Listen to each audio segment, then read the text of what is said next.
আসসালামু আলাইকুম ও রহমতুল্লাহি বারাকাতুহু। প্রিয় ভাই ও বন্ধুরা, সকলকে অভিনন্দন, মুবারকবাদ।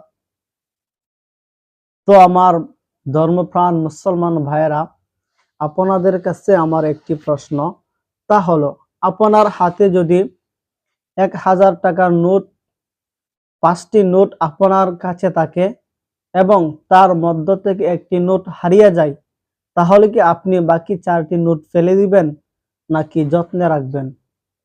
আমি আশা করেছি আপনি বাকি 4টি নোট অতি যত্নে রাখবেন যেন বাকি নোটগুলো না হারিয়ে যায়।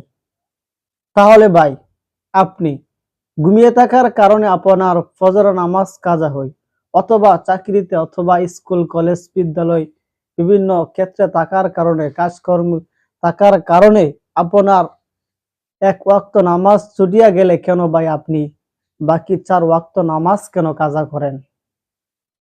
টাকা হারাই গেলে বাকি টাকা আপনি যত্নে রাখতে পারেন, অথচ এক ওয়াক্ত নামাজ কাজা হইলে বাকি নামাজগুলো আপনি আঁকড়ে ধরতে পারেন না। নামাজের চাইতে কি টাকার মূল্য অনেক বেশি? অবশ্যই না। নামাজ আপনার দুনিয়াতেও কাজে দিবে, আখিরাতেও কাজে দিবে। মৃত্যুর পর আপনার নামাজই আপনার সাথী, আপনার বন্ধু হিসেবে আপনার পাশে থাকবে। যখন হাসর কায়েম হবে, সর্বপ্রথম আপনার কাছ থেকে যে হিসাবটা নেওয়া হবে তা হলো নামাজ। সর্বপ্রথম নামাজের হিসাব নেওয়া হবে। তাহলে কেন ভাই নামাজের বেলা এত অবহেলা?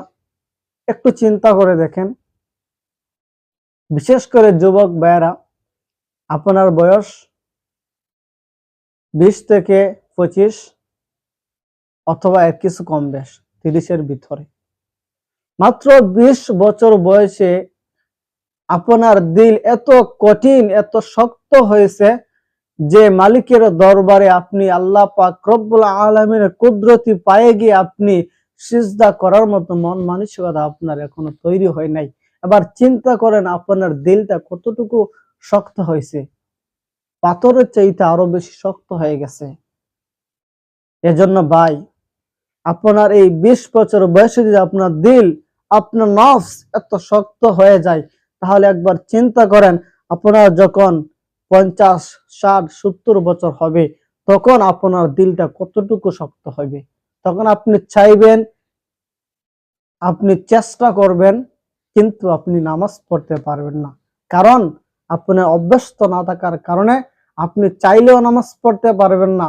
বৃদ্ধ বয়সে আপনি যখন নামাজ পড়তে যাবেন, আপনার পায়ে ব্যথা করবে, আপনার কোমরে ব্যথা করবে, আপনার হাঁটুতে ব্যথা করবে, আপনার শরীরের মধ্যে ব্যথা করবে।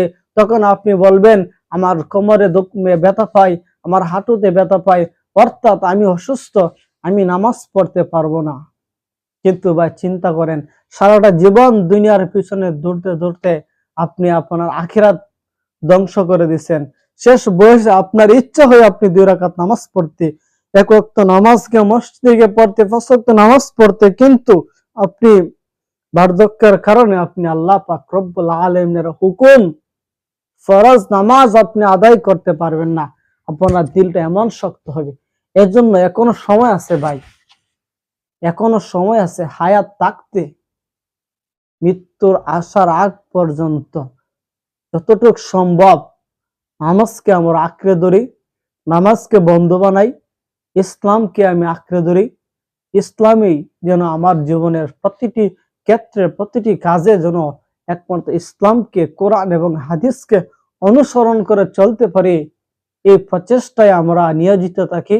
এবং আমি নিজে কিভাবে নামাজ পড়তে পারি, দ্বীনি ইলম শিক্ষা করতে পারি, আমার পরিবার পরিজন কিভাবে নামাজ পড়তে পারে, নামাজ শিক্ষা করতে পারে, আমার প্রতিবেশী, আমার সমাজ, আমার দেশ, সমস্ত উম্মতি মুহাম্মদী, সমস্ত বিশ্বের মুসলমান কিভাবে এক ইসলামের ছায়া তলে কিভাবে আসতে পারে, পরিপূর্ণভাবে কিভাবে তারা তাদের ঈমানকে তাজা করতে পারে, ওই প্রচেষ্টায় আমরা সবাই নিজ নিজ জায়গা থেকে আমরা চেষ্টা চালিয়ে যাই। ইনশাআল্লাহ একদিন এমন সময় আসবে, ওই সমস্ত বিশ্বের মধ্যে, সারা বিশ্বের মধ্যে একমাত্র মুসলমানরাই রাজ করবে, একমাত্র কোরআনের নির্দেশ চলবে, কোরআনের আইন চলবে, কোরআন অনুযায়ী, কোরআন হাদিস অনুযায়ী আমাদের বিশ্ব চলবে, মানুষ অনুসরণ করে চলবে, মাথা উঁচু করে মুসলমানরা বাঁচবে ইনশাআল্লাহ। আল্লাহ পাক রব্বুল আলামিন আমাকে